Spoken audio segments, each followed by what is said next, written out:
What's going on guys, it's Gizmodict here and this is the gaming test of the Motorola Moto E. I've recently unboxed this phone in 4K, so if you want to check it out, the link will be in this video's description. So the Moto E is powered by a dual-core Snapdragon 200 chip along with 1GB of RAM and Adreno 302 graphics. The specs of the Moto E by all means are low end, but it actually does a decent job in managing most of the games. I will test 5 medium to high end games on the Moto E. I will also talk about the storage issues in this video too. So without any further ado, let's get started with the gaming test. First up, I am going to run Asphalt 8 on the Moto E. This is a demanding game with high-end graphics and requires a lot of storage. On the Moto E, the game runs decent on medium settings. The overall frame rate is low and it stutters at some instances too.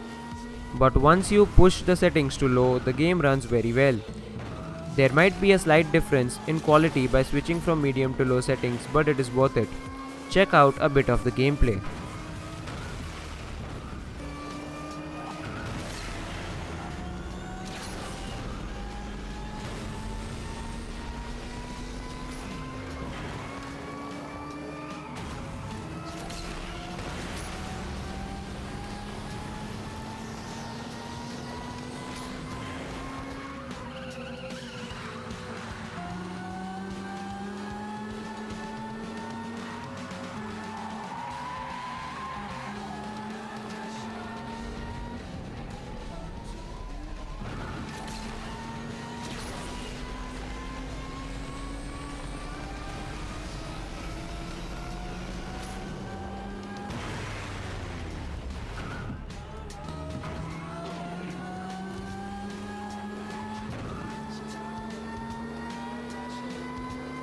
Moving on to Dead Trigger 2, it is also one of the high-end games on Android devices. As you can see, the Moto E runs it very well too. However, you need to keep the settings on low because the frame rate drops too much on high settings. On low settings, it runs it well with minor frame rate drops sometimes. But it is actually very nice to see a $129 phone run a demanding game like this.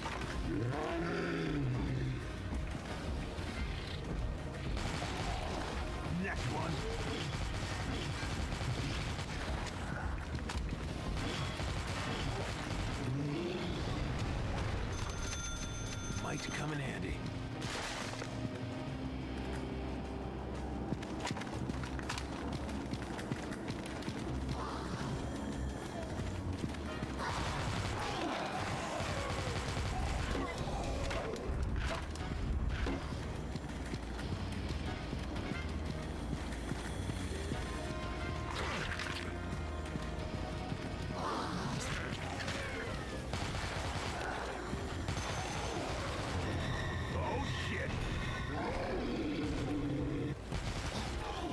Coming to Riptide GP2, this game also has a lot of visual effects.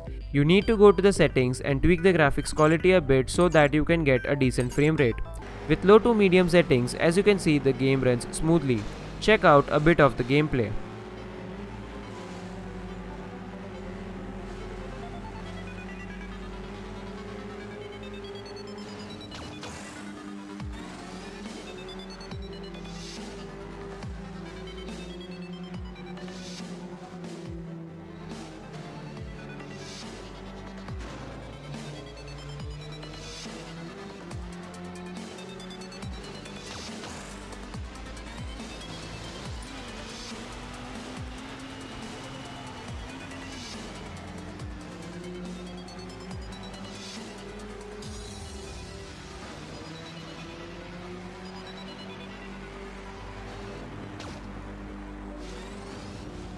Next we have Temple Run 2. I actually went into the settings and turned the visual quality to maximum in the game. But as you can see, the Moto E still handles it fairly well and provides a smooth gameplay for the most part.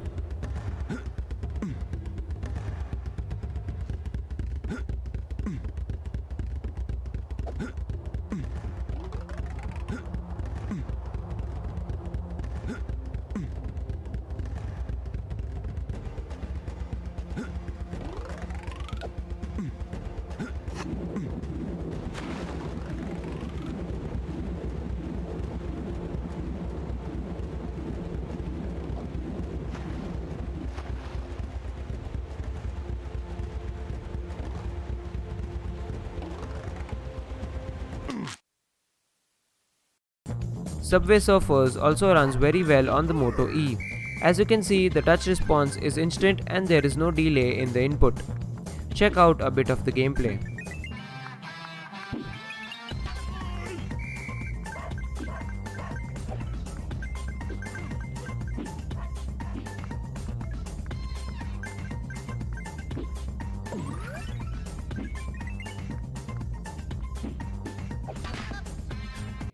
One of the major limitations of gaming on the Moto E is its 4GB of internal memory, out of which only 2.2GB is usable.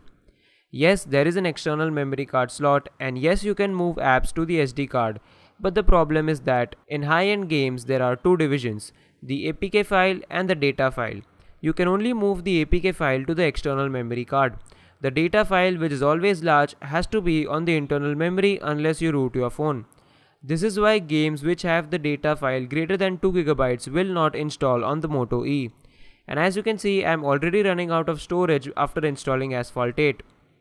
But games like Riptide GP2, Subway Surfers and Temple Run 2, which only have the APK file, can be moved to the SD card. Some apps support this, some don't. Some will directly install to the external SD card if you are already running low on internal storage. So I actually wanted to clear this confusion about the Moto E's storage limitation. But overall, the Moto E will handle most of the casual games. You will need to turn down the settings in some high-end games, but as long as you are a casual gamer, you will be happy with the performance of the Moto E. It is actually amazing to see a $129 phone run games like Asphalt 8 and Dead Trigger 2. I hope this video has helped you out if you are planning to buy the Moto E. I will be back with a full review soon. So if you want me to test out anything on this phone, do let me know in the comments. Please like the video if you liked it and subscribe to my channel for the full review of the Moto E. You can do that by clicking the subscribe button below this video. You can also like and follow Gizmodict on social media pages. Thank you for watching and I'll see you guys in the next video. Peace.